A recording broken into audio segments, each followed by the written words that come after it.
Marcy. On the way back from South America, I felt nauseous. Don't get me wrong, we had done a lot of good work providing a surgical team to support the work of Médecins Sans Frontières in 5 different countries. I was concerned about how I would be welcomed home. I told Rick honestly about why I left and my intention to change. I believed I had acted more than honestly by arranging with our neighbor, the lovely Leslie, for sexual availability during the 6 weeks I would be away and sharing Trey's bed. I was disappointed that she never contacted me, since we had agreed that she would contact us when she first slept with Rick. In fact, when I tried to call her, all my calls went to voicemail. But I knew Rick had a thing for her, so the chances of him turning down a babe like her, who even her husband encouraged to sleep around, were slim to none.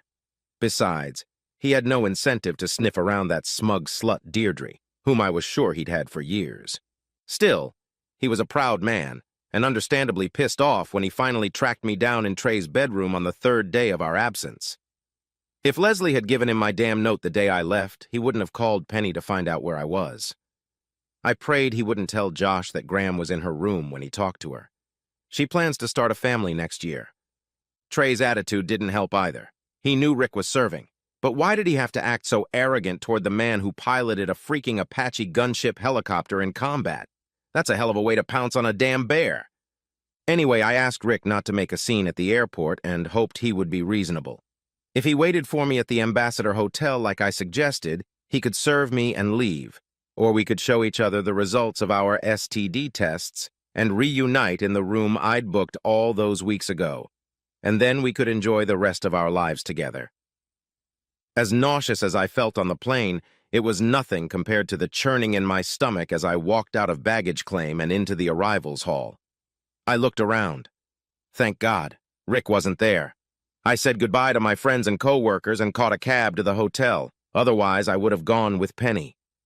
As I entered the hotel lobby, I experienced perhaps the most nerve-wracking moment of my life.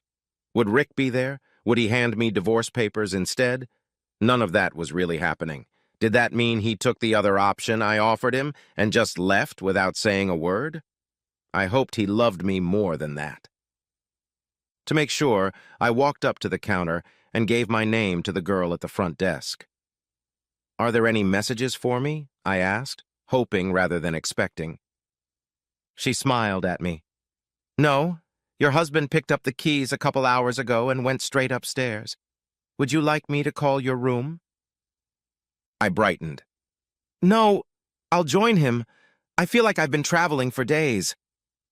She smiled again, prepared a key card for me, and after wishing me a good day, moved on to the next guest. When I opened the door and entered, calling his name, I was surprised to find him already in bed.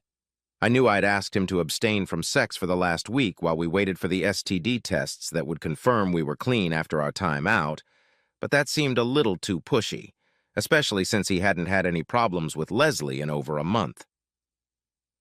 Then I heard a noise coming from the bathroom.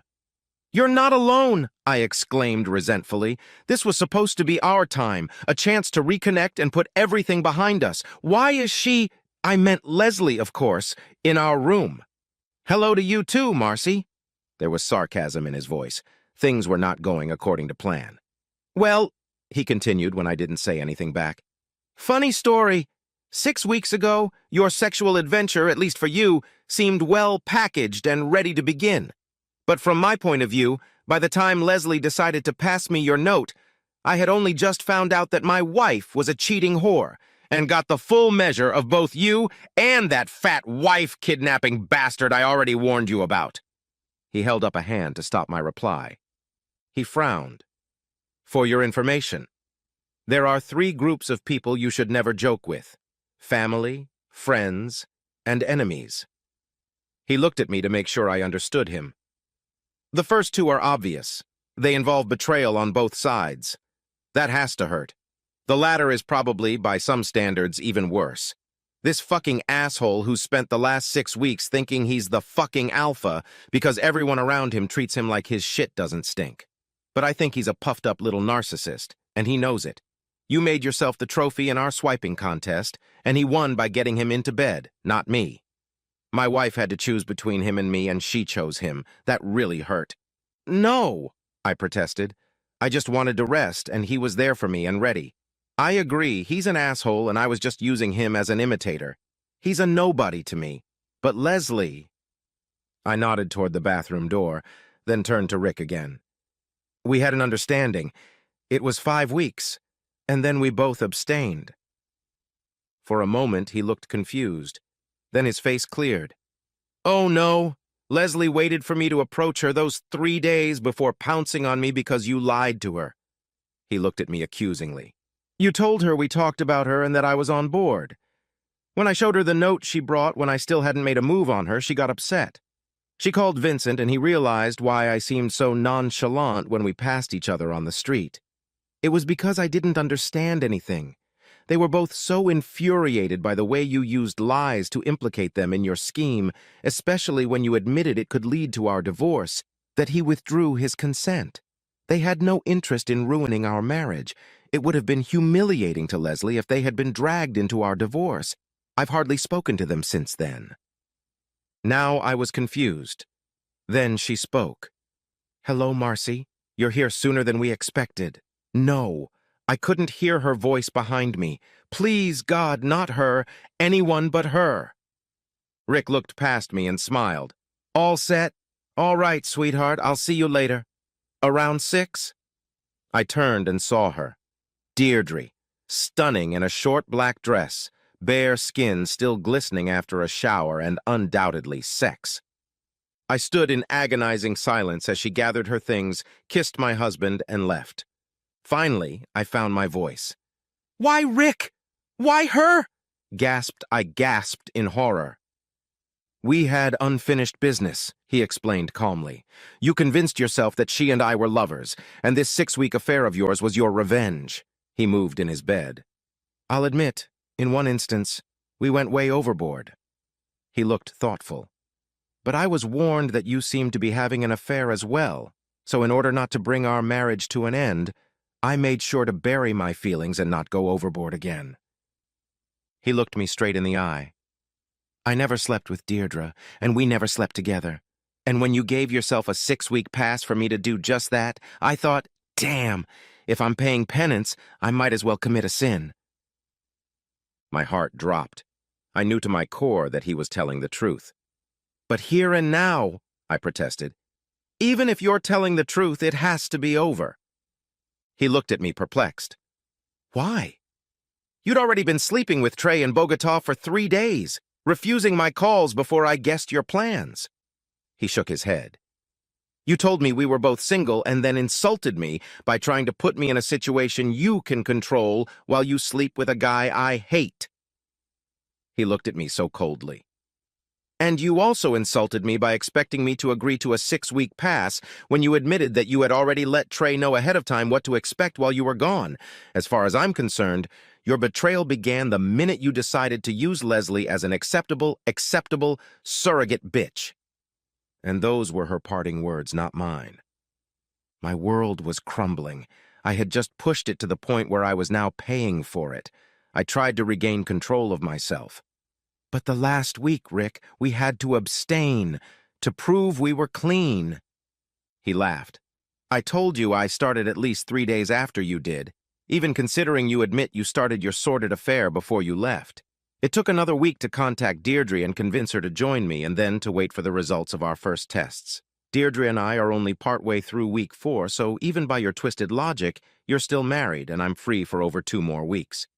And by the way, if you really think I'm going to believe that you and that asshole haven't touched each other once in the last week, you're even more deluded than I thought. He must have seen my reaction. That's what I thought, was all he said. You told her, Deirdre. You said you'd see her later, I said quietly, my anger replaced by resignation. Right, he agreed. We're flying out tonight. I don't see the point of paying for a hotel room so close to home, and I'm not stupid or insensitive enough to keep sleeping with Deirdre in our house, so we've decided to spend a couple weeks together at the beach. I reread his words. What do you mean by keep sleeping together? Where are you? Oh, God, no, not again. Please tell me, just not in our bed. This time I was sure the puzzled look on his face was genuine. What? Having Leslie in our bed was okay because you chose her, but you expected me to take Deirdre to a cheap motel to spare your feelings? Did you? This was the angriest I'd ever seen him. You dare stand here after your cowardly note about thinking you're a bachelor and then complain about me taking one woman of my own choosing into my bed? Listen, bitch, he growled. I instinctively recoiled. While I was waiting for Deirdre to join me, all I could imagine was you being a whore all over South America. I started to sob. Penny, please tell me. He interrupted me. Of course I freaking told Josh. He spat out the words. Look at your own reprisals for something you only imagined I did. I knew exactly what Penny was doing. Why is it okay for you to retaliate and not him? Josh deserved to know what I knew. Think about it, wife. There was venom in his voice. If you'd had the decency to return my calls, to talk to me, your husband, when I first tried to reach you, I never would have known, and neither would he. He stood up and headed for the bathroom. I was left standing where I had stopped when I first entered the room. I remembered how he had once uttered one of his trite military sayings, "No plan of operations extends with any certainty beyond the first encounter with the enemy's main forces." When I scoffed at that, he pulled me up on it, pointing out that the enemy almost certainly has a plan too, and it certainly contradicts yours. My plan, Trey, Leslie, and the subsequent reconciliation here in this very room was in shreds. If I had met with him after Deirdre's visit, we could have talked, even if we had argued or fought. But planning an ambush against a professional soldier, what kind of fool was I? I escaped before he came out of the bathroom. Epilogue. Rick blocked me on his phone, and I didn't communicate with him for over 2 weeks after I escaped. Then he called me from Deirdre's apartment. He had 2 questions. Did I believe that now that we had both survived the betrayal of a spouse who had cheated with someone we despised, that we had a chance to rebuild the marriage and the retired life together that I had spoken so lovingly of in my note? And did I believe he would sit there, happy, in his twilight years, looking lovingly at me, his tarnished silver trophy wife, his second-place prize, his willingly soiled goods, his leftovers from the rich surgeon's table? The next day, I filed for divorce. We haven't spoken since. The kids were appalled by my behavior and still hardly ever call. Our few conversations are scrappy at best. I haven't seen either of them since I got back. Rick, of course, showed them my letter. He wouldn't let me off the hook that easily. Leslie and Vincent are ignoring me, and I'm starting to realize that as my notoriety spreads, I'm being excluded from the neighborhood hangouts more and more. I'll probably have to move somewhere smaller when the house sells anyway, preferably closer to the hospital. Penny, who used to be my friend, hadn't spoken to me since she'd been served at the airport. Rick was right. I stood and applauded when she did exactly what I accused him of doing. And at the same time, I was angry at Rick for telling her husband everything. What happened to Trey? He was unbearably smug for a few weeks, then he became anxious, then paranoid. He was convinced that Rick had recruited some army buddies who were watching him with the intent of hurting him. I tried to convince him that it was just his imagination, although Rick certainly knew people capable of such things. His conviction grew more and more certain, though I didn't notice anyone. His restlessness even began to affect his work. About 3 months after our return, we had lunch together, and I tried again to convince him that my husband had no interest in him and was not such a vindictive person. The young resident at the next table leaned over to me and apologized for eavesdropping. Her words ended Trey's stay at the hospital. "I'm sorry to interrupt you, but wasn't your husband's job, while in a war zone, to fly an attack helicopter and fire cannon shells and rockets into enemy-held buildings to kill or maim as many people as possible?" Trey left that evening and never returned. I found out months later that she was a reservist. To this day, I don't know if Rick put her up to it, or if it was just loyalty to one of her own that made her get involved. Honestly, I don't think Rick was involved. He knew that Trey didn't really steal me, and I gave myself a way to get even. If it wasn't Trey but someone else, why would Rick waste time on a useless, symbolic revenge? He had Deirdre now. He was fine. "I took care of him in Iraq," Deirdre told me, and those few words made me do the stupidest and most rash thing I could imagine. She was my Trey, my enemy, the person I despised. Because of my jealousy, I gave my husband another chance to choose between her and me, but this time I lost. Damn it, she played me and won.